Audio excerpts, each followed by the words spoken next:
모두가 행복한 미래 정용실의 뉴스 브런치.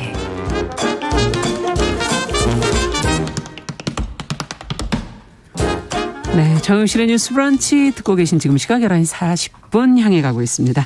자, 이번에는 손희정의 문화비평 시간입니다. 대중매체와 사회문화 현상을 좀 자세히 들여다보도록 하죠. 오늘도 손희정 문화평론가 자리해 주셨어요. 어서 오세요. 네, 안녕하세요. 오늘은 좀 특별한 다큐멘터리 모어를 만나보자고 하셨는데. 네, 오늘 만나보실 작품인 모어는 드랙 아티스트이면서 배우인 모지민 씨를 주인공으로 하는 다큐멘터리입니다. 네. 네, 모지민 씨가 트랜스젠더이고요. 예. 지정성별 남성으로 태어났지만 성별 정체성이 남성이 아니고 특히 그는 이 사회가 말하는 남자 혹은 여자 두 개의 이분법 안에서 나를 설명할 수 없다라고 이야기하는 아티스트이기도 합니다. 네. 네, 제가 다큐를 보면서 이 작품을 우리 청취자들께 꼭 소개드리고 싶다라고 생각을 했는데요. 그러니까 모지민 씨가 말하자면 이 사회가 정해놓은 어떤 관습적인 틀거리 안에 있는 사람이 아니잖아요. 그러니까요. 그 밖에 있는 사람이다 보니까 끊임없이 내가 누구인가에 대해서 질문하고 거기에 대해서 고민을 해왔던 시간이 굉장히 긴 거죠. 또 스스로를 설명해야 했던 사람이기도 하고요. 네. 그러다 보니까 자기 자신뿐만 아니라 이 인생 산다는 것과 사회에 대한 통찰이 굉장히 깊더라고요. 그렇겠군요. 그래서 대부분의 사람이 고민 안 하는 부분들을. 그러니까 내가 네. 누구인가 계속 질문하고 그러다 보니까 자기 자신에 대해서 하는 말들이 그 자체로 약간 철학의 말이면서 또 시인의 말이기도 해서 오늘은 이제 청취자들께 좀 잘 소개를 해드리고 싶다라는 생각으로 작품을 준비해왔습니다. 야, 근데 이게 낯선 용어가 좀 있는 게 드랙 아티스트는 뭐예요? 아티스트는 알겠는데 드랙은 뭐 예. 어떤 의미인가요? 드랙 같은 경우는 그러니까 성별 이분법에 따른 성별 표현을 극대화함으로써 의미를 만들어내는 공연 예술의 한 장르인데요. 쉽게 얘기하면 헤드윅 같은 작품 떠올려 보시면 좀 익숙하실 거예요. 그래서 좀 더 이제 용어 같은 것들을 풀어서 말씀드리자면 이게 자연에 존재하는 생명종을 뭐 남성과 여성 혹은 수컷, 암컷 둘로 나눌 수 있다는 믿음 체계를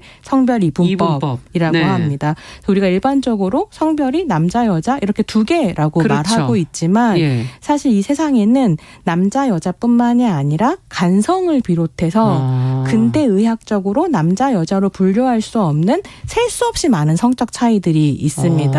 근데 이것들이 뭐 남자 여자는 정상이고 간성은 비정상이고 이런 것이 아니라 그냥 사실 자연에 존재하는 차이들인데 이게 굉장히 인간적인 이해 안에서 정상 비정상을 나누고 뭐 이런 것들이 있죠. 그렇겠네요. 그리고 인간뿐만이 아니라 모든 생물종에 2개 이상의 다양한 성적 차이들이 존재합니다. 근데 이제 우리 문화는 이런 차이들을 지우고 생물종을 남녀 2개의 성별로만 나눌 수 있다라고 믿고 이 믿음체계를 강요하는데 이게 이제 성별 이분법입니다. 네. 근데 이 성별 이분법이 강한 문화일수록 또 뭐가 있냐면 그 성별에 따라서 사람이 자신의 성별을 어떻게 표현해야 되는지 그렇죠. 예, 이 성별 표현에 대한 고정관념이 되게 강해지는데요. 예. 굉장히 쉽게 예를 들어보자면 여자는 머리카락을 길러야 되고 예. 뭐 면접 같은 포멀한 자리에서는 치마를 입어야 되고 허리 라인이 잡힌 투피스 치마 정장을 입어야 하고 뭐 애교를 떨어야지 진짜 여자라거나 혹은 남자 같은 경우에는 반대로 뭐 머리는 반드시 짧아야 되고 바지를 입고 넥타이를 맺고 뭐 상남자여야 진짜 남자다라고 하거나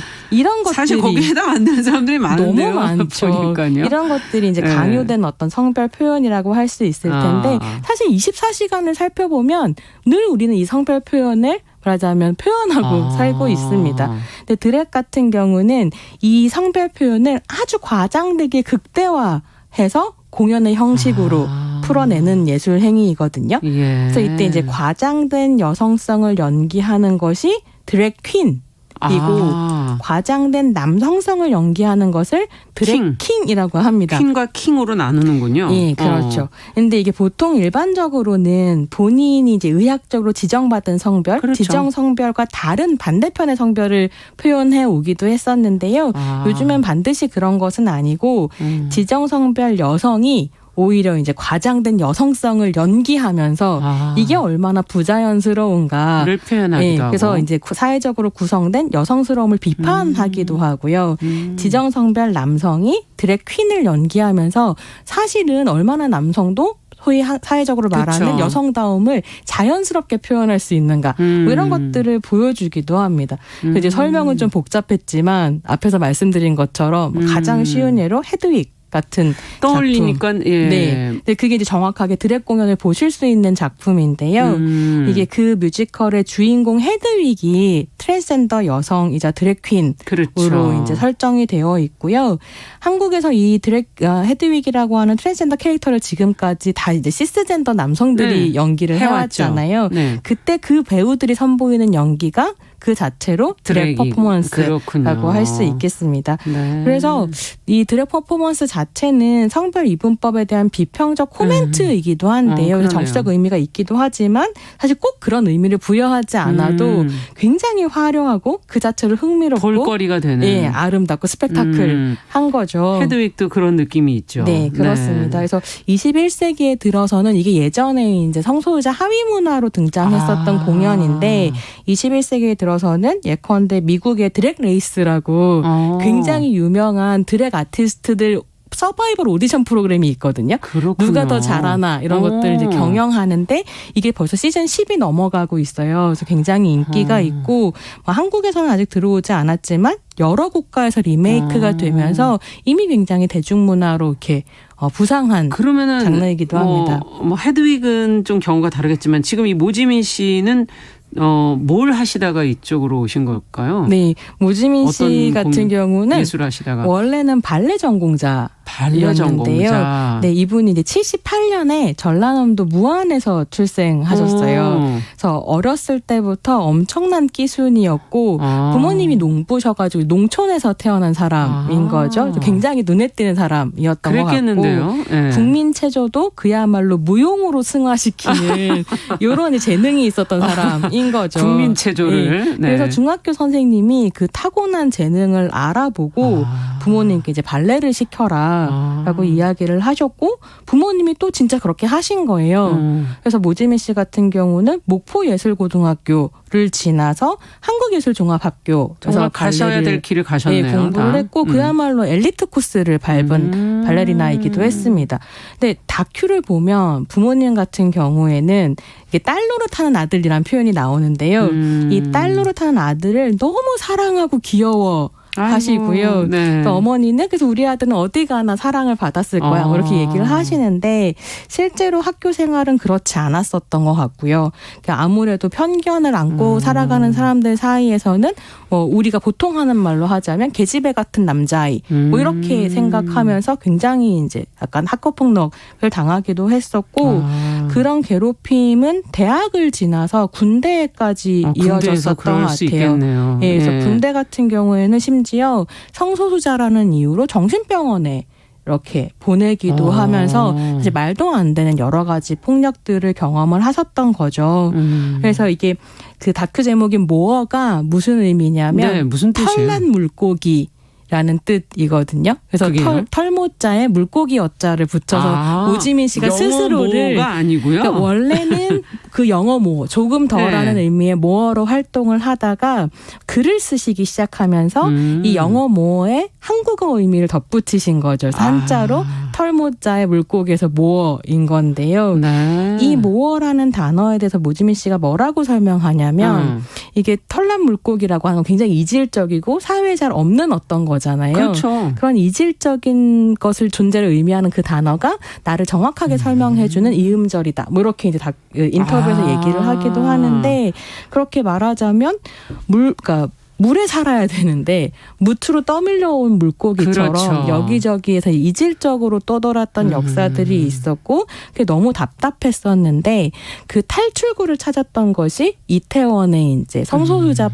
퀴어 클럽이었던 거죠. 네. 거기에서 드랙 퍼포먼스를 하는 사람들을 시작하면서. 보고 이제 그도 화장을 하고 하의를 신고 이러면서 자신이 해야 할 어떤 예술 장르를 찾아간 이런 과정이 있었습니다. 그래서 다큐를 보시면요. 모지민 씨의 드랙 퍼포먼스가 계속 등장하거든요. 과거 클립들이 나오기도 과거 이제 공연을 찍은 장면들이 등장하기도 그렇군요. 하고 직접 다큐를 위해서 본인이 이제 퍼포밍을 하는 이런 장면이 나오는데 워낙에 타고난 끼에 오랫동안 정식으로 훈련받은 전문가잖아요. 그렇죠. 프로죠. 그 프로로서의 어떤 예술이라고 하는 게 너무 눈이 부시고요. 제가 이걸 보면서 모지민 자체가 마스터피스다라는 생각을 했는데 오랜 시간 자기 자신을 빚어온 어떤 아티스트로서 예술가 모지민 자체가 작품 이라는 그렇죠. 생각이 좀 들기도 했습니다. 네, 해외에서도 그 유명한 그런 무용가들의 다큐가 있거든요. 네네. 예, 뭐 그거를 사실은 그냥 공연에서 볼 수 없는 어떤 자연 환경이라든지 새로운 무대 속에서 보는 재미가 있는데 이건 네. 또 그런 느낌이 좀 있지 않을까 하는 그런 생각도 들고요. 다큐에서도 예. 그런 장면들이 굉장히 이제 감동을 주기도 그렇죠. 하고 인상적이기도 합니다. 네. 그래서 다큐 같은 경우에는 크게 두 개의 흐름으로 구성이 되어 있어요. 그래서 인간 모지민을 따라가는 휴면 다큐멘터리 하고요.